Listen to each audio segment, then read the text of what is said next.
Bonsoir les amis de Radio Camino. Ce soir je fais un petit arrêt bivouac près de cette magnifique chapelle Saint-Michel à Población de Campos sur le Camino Frances.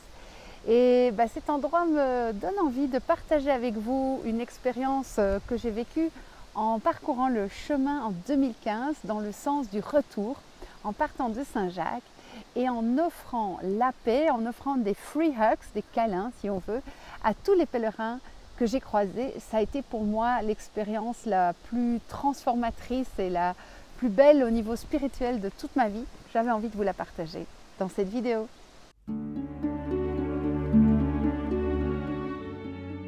Quand je suis arrivée à Santiago en 2014 et que j'ai marché jusqu'au Finistère, j'ai eu la grande surprise de me trouver face à un totem de la paix.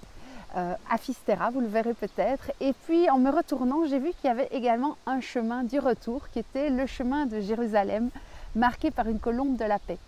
Et tout au long de l'année qui a suivi mon arrivée à Santiago, cette idée a germé en moi. Si je marchais moi aussi pour la paix, si je faisais quelque chose de concret pour la paix. Bon, mais quoi? Parce que c'est bien de prier pour la paix, mais est-ce que ça va changer quelque chose? Moi qui suis plutôt quelqu'un d'action, je me suis posé la question, si je donnais la paix à tous les pèlerins?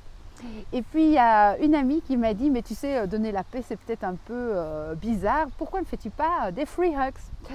Et je n'avais aucune expérience de ce que c'était un free hug, j'ai donc été voir un tuto sur YouTube, et puis j'ai dessiné mon petit panneau le jour de mon départ, et puis je me suis envolée pour Saint-Jacques.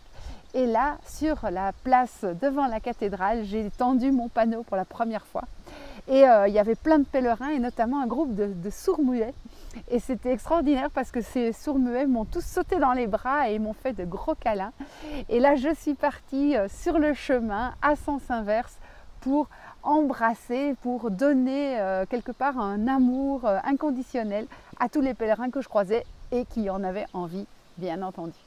Comme je n'avais aucune expérience des câlins, ce sont les pèlerins eux-mêmes qui m'ont appris à donner des free hugs. Donc ils m'ont expliqué qu'il fallait mettre le cœur sur le cœur. Et puis il y a des personnes vraiment qui m'ont tenu dans leurs bras pendant de longues minutes. Et c'était des moments d'une intensité extraordinaire. Et vraiment j'ai ressenti quelque chose qui passait de cœur à cœur comme ça, sans nécessairement parler, sans connaître la langue de l'autre, sans rien d'autre que d'être juste présent dans le don de soi.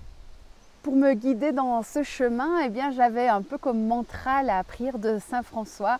Vous savez, Seigneur, fais de moi un instrument de ta paix. Et c'était vraiment ça mon objectif. Je voulais juste être un canal, un instrument de paix. Et cet amour que je tentais de donner du mieux que je pouvais aux pèlerins, en fait, il venait d'ailleurs. J'étais juste le transmetteur de cet amour.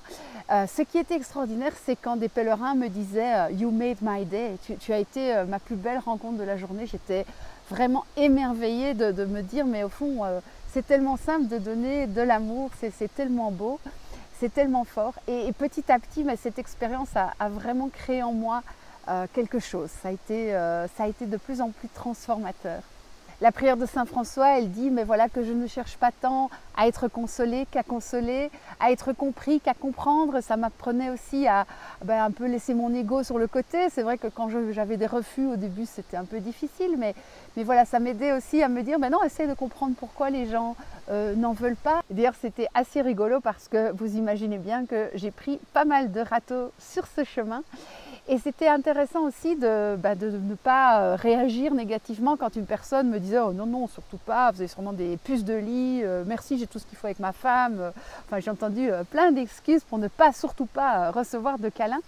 Et j'essayais aussi de bénir ces personnes et de leur offrir quelque chose de plus subtil peut-être dans cette idée de donner un amour inconditionnel, universel aux gens que je croisais.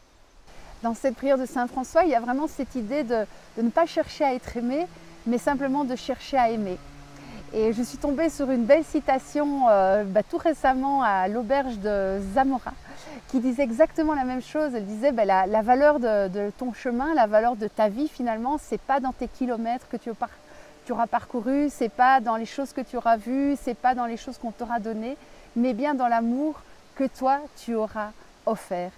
Et c'est vraiment le message que j'ai reçu de ce chemin, c'est que si on pouvait dans notre vie de tous les jours n'avoir plus rien d'autre à faire que donner de l'amour, ce que m'a permis cette expérience de 40 jours sur le chemin à donner ces câlins, eh bien franchement on toucherait déjà très très près à ce que peut être le paradis, parce que vraiment ça a été une expérience d'une très très grande force pour moi, qui m'a en tout cas voilà, donné confiance et fait comprendre que l'amour c'est juste la réponse à tout, et finalement s'il faut tout oublier, il y a juste ça qui reste.